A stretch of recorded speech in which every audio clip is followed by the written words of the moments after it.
کہ جو کفران نعمت کر رہے ہیں یعنی اس کی حقیقت اور اس کی حجت کو جھٹلا رہے ہیں اور کفران نعمت کو پڑھ رہے ہیں، یہ از مفہوم قرآنی ہے۔ اب یہاں پر غور و فکر اس بات پر کرنی چاہیے کہ ہم اور آپ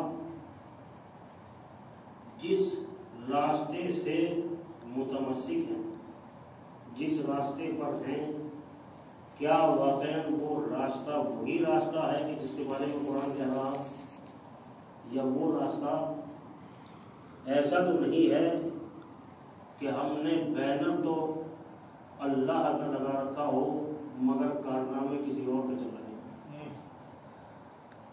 تو یہ دیکھنا بہت ضروری ہے اور یہ سوچنا بہت ضروری ہے۔ لہذا یہ روز عبد سے طاقت حق ہے، قوت حق ہے، یہ حق کی پاور ہے، حقیقت کی جو ہے وہ طاقت ہے کہ باطل چاہے کتنا بھی طاقتور کیوں نہ ہو جائے، سمجھے ہیں، باطل چاہے کتنا بھی طاقتور کیوں نہ ہو جائے مگر اس کے باوجود وہ بھی اپنے کارناموں کو اور اپنے چہرے پر حق کی نقاب ڈال کر کاموں کو انجام دے رہا ہے۔ یعنی باطل چاہے کتنا بھی طاقتور ہے مگر وہ بھی اپنے آپ کو سچا بنوانے کی کوشش کر رہا ہے، وہ بھی ظاہر سی بات ہے اس حسین پیکر میں الجھنے والے اور اس حسین زہر کا گھونٹ پینے والے انسانات جو ہیں وہ آپ کے سامنے موجود ہیں۔ یہ فرقہ واریت اور یہ طبقوں میں بڑھ جانا اس بات کی دلیل ہے کہ باطل نے بھی اپنا حلیہ دین جیسا بنا رکھا تھا، ورنہ کوئی جب بہکانے والا ہی وجود میں نہ ہوتا تو پھر جو ہے بہکنے والے کہاں سے وجود میں آ جاتے۔ مگر یہ تو ماننا پڑے گا نا، اس کا مطلب یہ ہے کہ جب گئے باطل کی طرف تو اس کا مطلب یہ ہو گیا کہ آپ کو وہ ہدایت قرآنی کہ جس کو فراموش نہیں کرنا تھا اس کو آپ نے فراموش کر ڈالا، اسی لیے آپ جو ہے پہچان ہی نہ پائے کہ حق کہاں ہے اور باطل کہاں ہے۔ کیوں نہیں پہچان پائے صاحب؟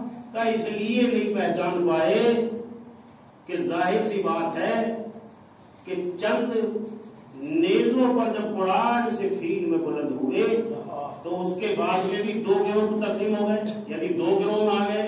کچھ وہ لوگ تھے کہ جو حق کی طرف سے تلوار چلا رہے تھے مگر اس کے باوجود بھی ان کے ہاتھ لرزنے لگے، ان کی گرفت کمزور پڑ گئی، ہاتھوں سے ڈھالیں چھوٹ گئی۔ کس لیے؟ کہ صاحب نیزوں کا قرآن بلند ہو گئے، صاحب نیزوں کا قرآن بلند ہو گئے۔ ہم سب سے جنگ کر سکتے ہیں مگر قرآن سے جنگ نہیں کر سکتے۔ میں کیا دیکھیے تھوڑے تھوڑے اشارے ہی ہو سکتے ہیں، بس آپ کو سمجھنا مقصود ہے کہ ہم سب سے جنگ کر سکتے ہیں مگر قرآن سے جنگ نہیں کر سکتے، مگر ہم قرآن سے نہیں لڑ سکتے۔ مطلب پاگل بندی ہونے کے باوجود، یعنی جو بیوقوفی ہونے کے باوجود، احمقانہ فیصلے کو اختیار کرنے کے باوجود، کیوں؟ اس لیے کہ باطل نے اپنے چہرے پر حق کی نقاب کو ڈال دیا، تو اب پہچاننا مشکل۔ آج تک لوگ فیصلہ نہیں کر پا رہے ہیں، آج تک لوگ پہچاننے سے قاصر ہو رہے ہیں، آج تک لوگوں کی سمجھ میں نہیں آ پا رہا ہے۔ تو یہ یعنی اس بات کی طرف الگ ہے کہ حق کا لجامہ اوڑھنے کے بعد میں بہکا دیا گیا، لیکن یہ بات تو ماننی پڑے گی نا کہ حق شروع سے اتنا طاقتور ہے کہ باطل بھی کتنا طاقتور ہونے کے باوجود مگر سہارا پھر بھی حق جیسی حلیے کا لے رہا ہے، حق جیسے حلیے کا جو ہے وہ سہارا لیا جا رہا ہے۔ تو یہ تو غور کرنے کی بات ہے یا نہیں ہے؟ اب جب گرفت کمزور ہوگی صاحب، لوگوں نے کہا کہ کیوں نہیں لڑ رہے کہ ہم سب سے جنگ کر سکتے ہیں مگر قرآن کے خلاف جو ہے ہم تلوار نہیں چلا سکتے۔ قرآن کے خلاف ہم تلوار نہیں چلا سکتے۔ کیوں نہیں چلا سکتے؟ اس لیے کہ سامنے قرآن نظر آ رہا ہے، کہیں عذاب نازل نہ ہو جائے، کہیں قرآن کی بے حرمتی نہ ہو جائے۔ ظاہر سی بات ہے کہ جب علی جنگ صفین کے میدان میں بیٹھ رہے تھے تو یہ کہہ کے ہی تو بیٹھے تھے کہ مجھے میرے لشکر کی بزدلی نے زمین پر بیٹھنے پر مجبور کر دیا۔ مطلب کیا ہے کہ پہلا دھوکہ یہ ہے کہ کہ یعنی جسے لوگ اپنی علم کی بات کو اجاگر کر رہے تھے اور یہ کہہ رہے تھے کہ ہم بہت بڑے سمجھدار ہیں کہ ہم قرآن کے مقابلے میں تلوار نہیں چلا رہے ہیں، تو جو لا علمی کا اعلان لشکر کر رہا تھا علی اسے بزدلی کہہ رہے تھے۔ اس لیے کیوں بزدلی کہہ رہے تھے؟ علی اسے بزدلی کیوں کہہ رہے تھے؟ کیوں اس بات کو علی نے کہا کہ میرے لشکر کی بزدلی نے مجھے زمین پر بیٹھنے پر مجبور کر دیا اور حق کو مغلوب ہو گیا، حق جو ہے مغلوب ہوتا چلا جا رہا ہے، حق کو مغلوب کیا جا رہا ہے اور باطل کو غالب کر دیا جا رہا ہے۔ کیوں علی کہہ رہے ہیں کہ یہ میرے لشکر والوں کی بزدلی ہے؟ اس لیے کہ علم بھی اس وقت تک علم ہے جب تک کہ وہ حق کی طرف رہنمائی کرے۔ اگر آپ کا علم یا آپ کی جانکاری آپ کو باطل کی طرف لے جائے تو پھر اسے علم نہیں کہتے، جہالت کہا جاتا ہے۔ صلوات حضرت محمد و آل محمد پر۔ اللہم صلی علی محمد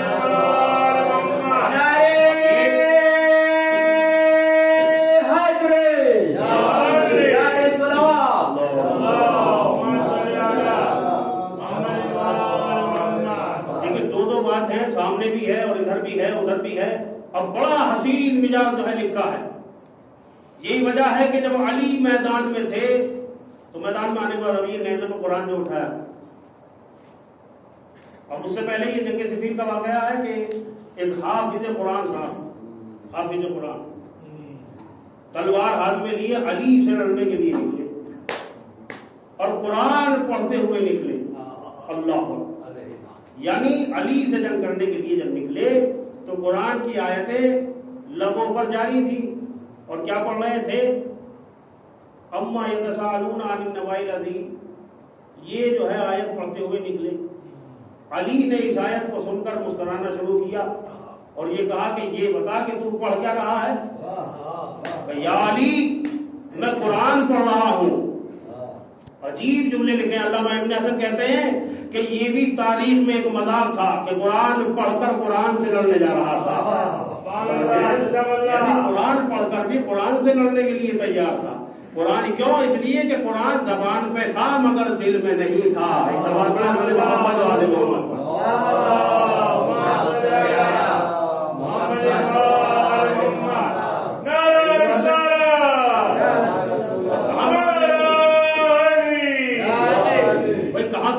مثال پیش کیجئے گا، اس لیے کہ رسول اللہ کہنے والے بھی زمانے میں بہت سارے تھے، بہت سارے پیارے اصحاب تھے جو رسول اللہ کہہ رہے تھے یا نبی اللہ آپ سچ کہہ رہے ہیں، یا نبی اللہ اللہ حق فرما رہا ہے، مگر اگر دل میں رسول اللہ اتر جاتا تو سورہ منافقون نازل ہی نہ ہوتا۔ ایک سوال میں ہمارے محمد والے محمد پر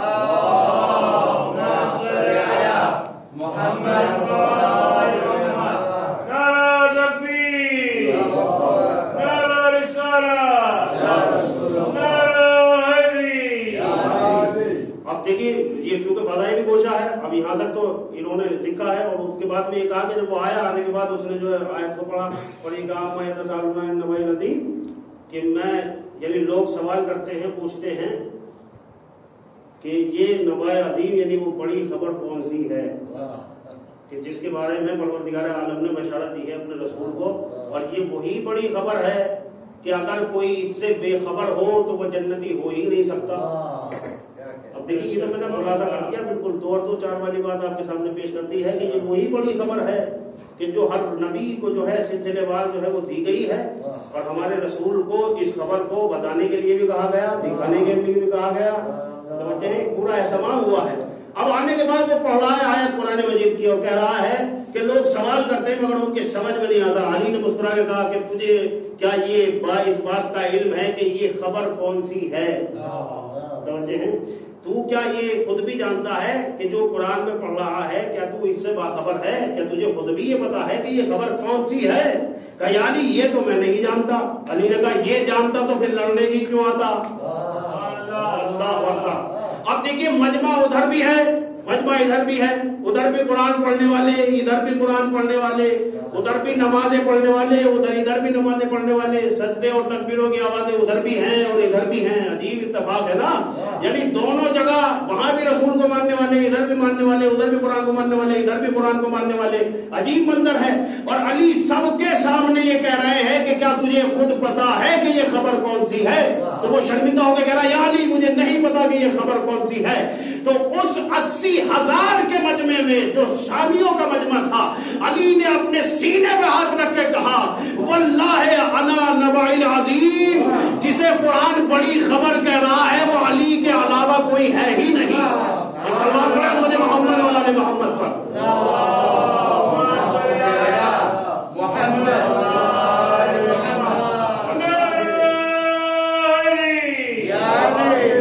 واللہ انا نبع العظیم, یعنی علی ہی وہ خبر ہے کہ اگر جس سے تم بے خبر رہے تو یہاں بھی گھاٹے اٹھانے والوں میں ہو جاؤ گے اور آخرت میں بھی خسارہ اٹھانے والوں میں ہو جاؤ گے. یعنی یہ لکھا ہے. اب اس کے بعد میں صاحب یہ بڑی حسین یعنی طویل سلسلہ جو ہے وہ چلا ہے. اب یہاں سے ایک روایت کہ اگر اس کی حقیقت کو پہچاننا ہے اور سربلندی کو پہچاننا ہے تو اب دیکھیے روایت ہے جناب ابن عباس سے. جناب ابن عباس وہ ہیں کہ جن پر پوری بنیاد اہل سنت ٹکی ہوئی ہے. اور لکھنے والے جو ہیں یعنی جناب المحدث میں شیخ سلیمان یعنی مفتی اعظم نے اس کو لکھا ہے, حنفی نے. وہ یہ کہتے ہیں کہ جناب ابن عباس نے رسول اسلام سے جو ہے مروی کیا کہ رسول اسلام سب بیٹھے ہوئے تھے, سب موجود تھے, صحابہ کرام بھی موجود تھے, اور اس کے بعد علی کے چہرے کی طرف دیکھ کر رسول یہ کہہ رہے تھے, یعنی ابن عباس سے مروی ہے کہ رسول یہ کہہ رہے تھے کہ یا علی تم دنیا میں بھی سردار ہو اور تم آخرت میں بھی سردار ہو. اب دیکھیے اپنے اپنے قوم و قبیلے کے سردار وہاں سب موجود تھے, مگر کسی کی سرداری کو اتنی فوقیت حاصل نہیں تھی. کیوں؟ اس لیے کہ جب تک دنیا ہے علی کی سرداری موجود رہے گی. توجہ ہے بھائی, جب تک دنیا باقی ہے رسول نے یہ نہیں کہا کہ علی جب تم چلے جاؤ گے تو سرداری ختم. جملے جو ہے وہ پورے محقق اور مستحکم جملے ہیں. یا علی تم دنیا میں بھی سردار ہو اور آخرت میں بھی سردار ہو, اور یا علی جو تم سے محبت کرے گا, جو تمہیں دوست رکھے گا, سبحان اللہ, اسے میں بھی دوست رکھوں گا اور اسے اللہ بھی دوست رکھے گا. اب بتاؤ جی کس کی محبت میں ایسی دلیل ہے کہ صداقت لسان رسالت نے اس پر مہر الفت الہ کو لگا دیا ہو اور یہ بتا دیا ہو کہ یہ بس وہی راستہ ہے کہ اگر تم یہ چاہتے ہو کہ اللہ تمہیں چاہنے لگے تو علی سے محبت کرنے لگو. لیکن یہ جملے ان کے ہیں. انہوں نے کہا کہ یا علی جب تمہیں کوئی دوست رکھتا ہے تو وہ میں بھی اسے دوست رکھتا ہوں اور اللہ بھی اسے دوست رکھتا ہے. اب بات یہیں پر ختم نہیں ہوئی. بات ابن عباس نے کہا کہ بات آگے بڑھی, اور یا علی جو تم سے بغض رکھے, جو تم سے جلنے لگے, جو تم سے حسد کرنے لگے, تو سمجھو اس نے مجھ سے بھی بغض کیا اور اللہ سے بھی بغض کیا. اللہ اکبر. یعنی تنہا علی سے جلنے والا نہیں ہے, وہ رسول سے بھی جل رہا ہے, اللہ سے بھی جل رہا ہے. اب ظاہر سی بات ہے دنیا میں ہر ایک سے بغاوت کرنے کے بعد کچھ نہ کچھ ٹھکانہ مل سکتا ہے, مگر اگر خدا سے ہی بغاوت ہو جائے, ایک سلوات پڑھیں محمد والے محمد پر.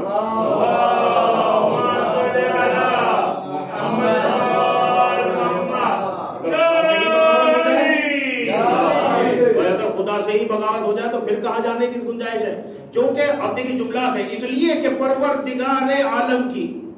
اب دیکھیے جملہ حسینہ جملہ جو ہے یہ علامہ ابن حسن کا جملہ ہے, علامہ نحوی کا بھی جملہ ہے, مگر دونوں میں اختلاف تھوڑا سا روایت جو ہے بدل کے ہے کہ سنیے یہ پوری کی پوری تاریخ رہی ہے روز اول سے لے کے روز آخر تک. یہ پوری کی پوری تاریخ ہے کہ اگر انسان کو اپنا مقدر سنوارنا ہے تو اسے اپنے مالک و خالق کو کبھی ناراض نہیں کرنا چاہیے.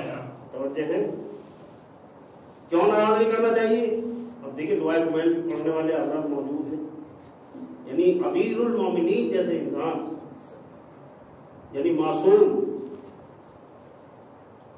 خود دعائے کمائل میں یہ کہہ رہے ہیں کہ یا الہی صبر تو علی عذابک فکیف اصبر علی فراقک، میں تیرے عذاب پر تو صبر کر سکتا ہوں کہ تو مجھ پہ عذاب کرے تو میں سہ لوں گا، صبر کر لوں گا، مگر تو مجھ سے جدا ہو جائے اور مجھ سے ناراض ہو جائے یہ میں برداشت نہیں کر سکتا۔ سمجھتے ہیں یہ امیر المومنین کے جملے ہیں۔ کیوں؟ اس لیے کہ اللہ کا باغی ہو جانا، اللہ سے پھر جانا، اللہ کو ناراض کر دینا، اللہ کی مرضی کے خلاف چلے جانا، پھر مقصد تخلیق انسانیت فوت ہو گیا، یعنی اس کا مقصد فوت ہو گیا۔ مقصد فوت ہوا تو نہ ادھر کے رہے اور نہ ادھر کے رہے۔ کیوں؟ اس لیے کہ پوری دنیا کی عداوت ایک طرف ہے، اللہ کی حمایت ایک طرف ہے۔ اب دیکھیں لفظ میں شاید جان ہی نہ تھی تو میں پہنچا نہیں سکا۔ پوری دنیا کی عداوت ایک طرف اور خالق کائنات کی حمایت ایک طرف۔ کیوں ایک طرف ہے؟ اس لیے کہ اگر ابراہیم کے پاس حمایت نہ ہوتی تو دنیا نے، حکومت نے آگ کے حوالے کر دیا تھا، مگر تنہا اللہ کی حمایت نے جو ہے وہ بلند کر دیا اور آگ کو گلزار کر دیا، تاکہ زمانے کو پتہ چل جائے کہ پوری دنیا کی طاقت ایک طرف ہے اور اللہ کی قدرت ایک طرف ہے۔ جناب یوسف کے بھائیوں نے یوسف کو کنویں میں ڈال دیا تھا، یوسف کے بھائیوں کی عداوت ایک طرف، اللہ کی طاقت ایک طرف۔ اس کا مطلب کیا ہے؟ بھائی نقصان کہاں ہے؟ موسیٰ کو وہی پروان چڑھوا دیا جہاں لوگ اسے قتل کرنے پر تلے ہوئے تھے، یعنی وہ جو ڈھونڈ رہا تھا کہ موسیٰ مل جائے وہی اللہ نے پروان چڑھا دیا۔ تو اس کا مطلب کیا ہے کہ دشمن کی بصارت اور نظارت اور دنیا اور دشمن کی عداوت ایک طرف ہے، مگر اللہ کی تدبیر و حکمت ایک طرف ہے۔ کیوں؟ اس لیے کہ اگر اللہ کسی کا ساتھ دینے پر آ جائے تو کوئی اسے مٹا نہیں سکتا۔ اللہ اکبر۔ اور اگر اللہ ہی کسی کو زمین بوس کرنے پر آ جائے تو کوئی بچا نہیں سکتا۔ اب اگر سب سے بڑی مثال دیکھنی ہے تو یہی سو دیکھ لیجئے کہ مقتل حسین میں، کربلا میں طاقت تو سر کاٹ کر الگ ہو گئی تھی، طاقت کا کارنامہ سر کاٹنا تھا، مگر نیزے پر قرآن پڑھوانا حمایت الہی کا کارنامہ تھا۔ اللہ اکبر۔ ایک سوال پڑھے محمد و آل محمد پر۔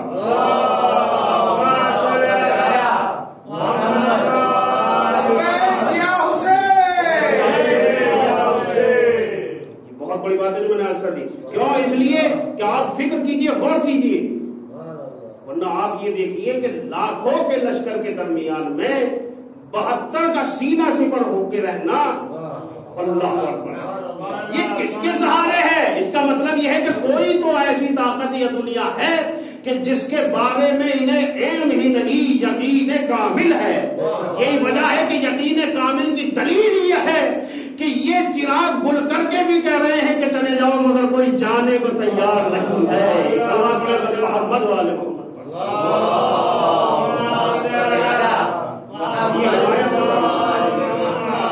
یہ حمایت کا کارنامہ ہے۔ ساری دنیا کی عداوت ایک طرف ہوتی ہے، مگر خالق کی جو ہے وہ حمایت ایک طرف ہوتی ہے۔ ہر کسی سے آپ پھر سکتے ہیں، مگر اللہ کی حمایت اگر آپ کے شامل حال و قسمت نہیں ہے تو یقیناً یہاں بھی آدمی خسارہ اٹھانے والوں میں ہے اور وہاں بھی نقصان اٹھانے والوں میں ہے۔ تو یہ بات طے ہے کہ جنہوں نے ان سے رخ موڑ لیا، کیوں؟ اس لیے کہ دلیل قرآن ہے اور احادیث پیغمبر ہے کہ خبردار کبھی بھی ان سے روگردانی نہ کرنا۔ یہ دو ہی قرآن چیزیں ہیں تمہارے درمیان، ایک قرآن ہے اور ایک اہل بیت ہے، اور اہل بیت میں جدا جدا یعنی ہر فردن جو ہے وہ شامل حال رکھا ہے۔ امام حسن کے بارے میں، امام حسین کے بارے میں اس کو جو ہے بیان کیا اور بتایا، مگر جن کی قسمت میں اجالے تھے وہ چلے آئے، جن کی قسمت میں رونق حیات موجود تھی، جن کی قسمت میں بصیرت موجود تھی وہ چلے آئے، مگر کچھ لوگ ایسے تھے کہ جو دیکھ کر بھی نہ پہچان سکے۔ یعنی امام سمجھا رہے ہیں مگر ان کی سمجھ میں نہیں آ رہا ہے۔ کیوں سمجھ میں نہیں آ رہا ہے؟ کیونکہ جہاں طہارت ہی نہ ہو وہ پھر صاحب تطہیر کو کیسے سمجھ سکتے ہیں؟ وہ کیسے جان سکتے ہیں؟ اب دیکھیے تو فلسفہ ہے، علامہ عسکری صاحب نے پوری روایت کو جگہ دی ہے اور یہ کہا ہے کہ امام نے اشارہ کیا ہے کہ ان کے شکم جو ہے وہ مال حرام سے بھرے ہوئے ہیں۔ تو یعنی یہ بھی ایک پیغام آخر ہے کہ انسان کو امام کے خلاف بھی لقمہ حرام کھڑا کر سکتا ہے۔ اگر لقمہ حرام آپ کے شکم میں پہنچ رہا ہے تو یہ توقع نہ کرنا کہ آپ امام کے وفادار بن سکتے ہیں، ہو سکتا ہے کہ وقت آنے پہ امام کے خلاف بھی کھڑے ہو جائیں۔ کیوں؟ اس لیے کہ تاریخ گواہ ہے اس کارنامے جناب مسلم کا ساتھ چھوڑنے والے، بہکنے والے، یہ سب وہی لوگ ہیں۔ امام خود اس کی تشریح کر رہے ہیں، یہ میرے جملے نہیں، امام حسین خود کہہ رہے ہیں کہ ان کے شکم جو ہے وہ پر ہیں۔